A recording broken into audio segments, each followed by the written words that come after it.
Hey guys, so recently I just came back from a trip to Bangkok and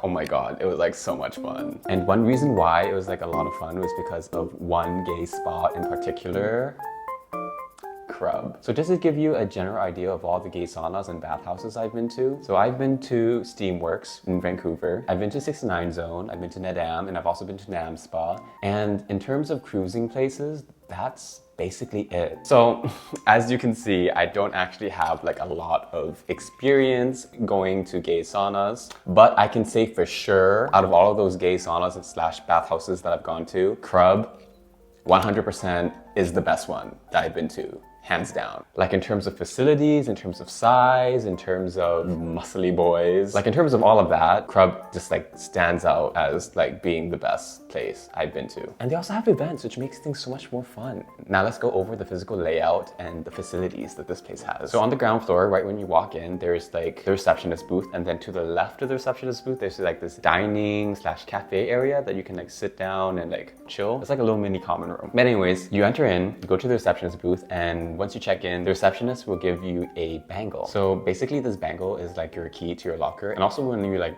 buy stuff from their shop or like order a drink or something, I'm pretty sure they like charge you on this bangle because you pay for everything after you leave.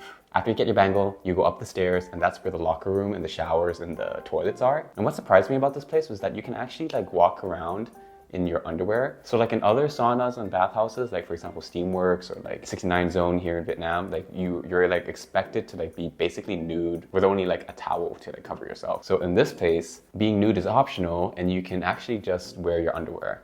They still provide the towel, of course. On the next floor after the lockers is the gym area. So like when I went, which was on a Saturday evening, there were a lot of muscle gays. Like there were these two massive bodybuilders with like tits the size of Mount Everest.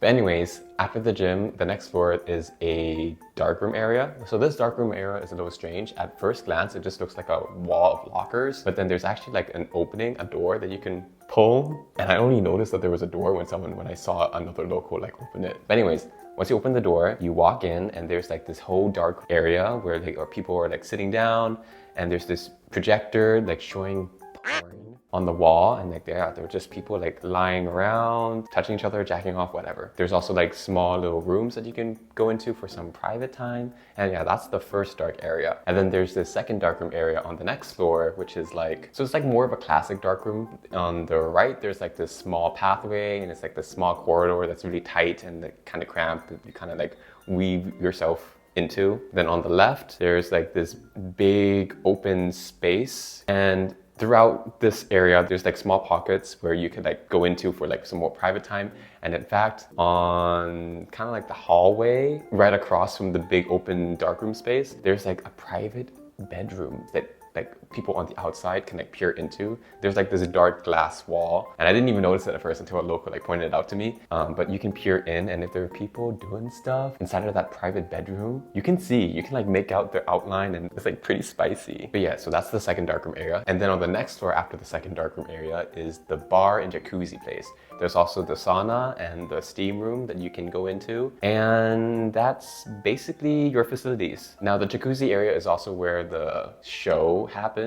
Speaking of the show, so I was lucky enough to go during a time when there was a show happening, and I think a local said that they have shows weekly on the weekends, and basically the show was just like hot go-go boys dancing like in the rain. And yeah, it was like, hot, but I think the real highlight of the show was actually what happens after the show. So after the show happens, so remember how I said in the second darkroom area, there's like that big open darkroom space? So after the show, they basically held an orgy in that darkroom space. Like literally after the show, everyone, all the attendees just like went down there, and it was spicy. Now I didn't participate, but I was definitely there. And one thing that I noticed that was super unique to this place was that among the attendees that were like participating in the orgy, I recognized, or I saw that some of them had like glow sticks, a glowing bangle, and the people who were wearing the bangles were like very conventionally attractive, very fit, muscular. So yeah, I think the people who were wearing the bangles were like staff members of the sauna, and like it felt like you were like encouraged to like participate and like touch them and like do stuff with them. Now, I don't know this for sure, of course. I can only tell you what I saw.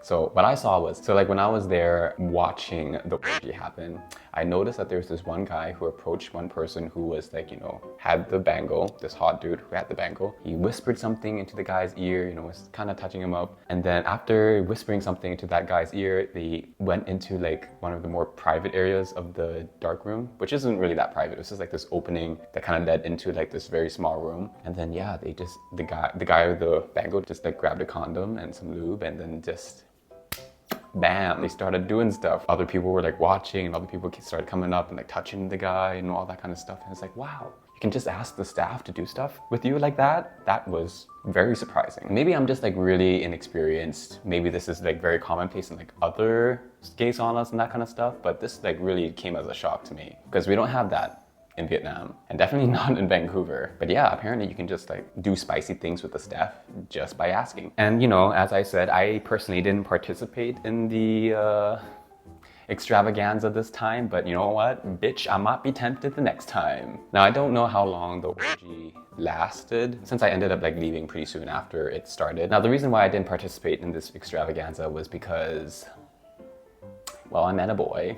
Well, actually, let me just tell you my full unfiltered experience, both the good and bad of going into the sauna. So actually, before meeting this boy, I spent like the first 2 to 3 hours walking around Krubb with very little success. So actually one downside that I found about this place was, so the place, even though there's a lot of floors, it's actually relatively small. Like each floor is not that big. So you end up like walking up and down the stairs quite a lot, which is a little bit awkward, especially when the darkroom areas are not super big. So you could just like walk in a tiny circle around and it feels awkward to pass the same guy standing there several times. So I ended up just like, you know, walking up and down the stairs a lot. And I did that for like a good 2 to 3 hours with like very little success. So one thing that I've noticed actually is that while this place definitely does have a lot of eye candy, it's kind of like a double-edged sword. Like I found that Krubb was a lot colder and pickier than other places that I've been to. And or maybe I just don't necessarily fit the beauty standard that is in Bangkok. So, you know, if you look like me or have similar features to me, you know, just expect that when you're going to Krubb. It might take you a while to find someone. But yeah, for me, it was like definitely harder to like meet some people there. Overall, it just felt like the gays were a little bit colder in that place for sure.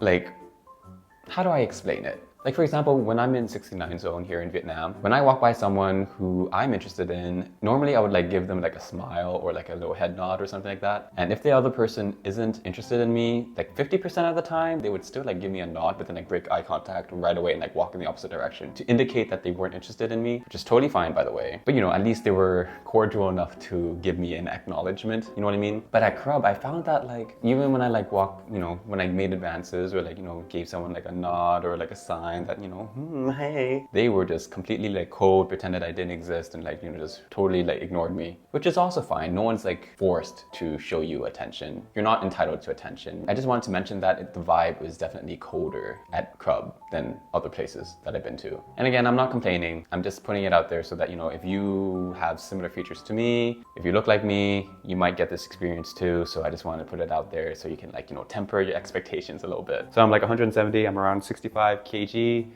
This is my form, I guess. This is my form, kind of an average build.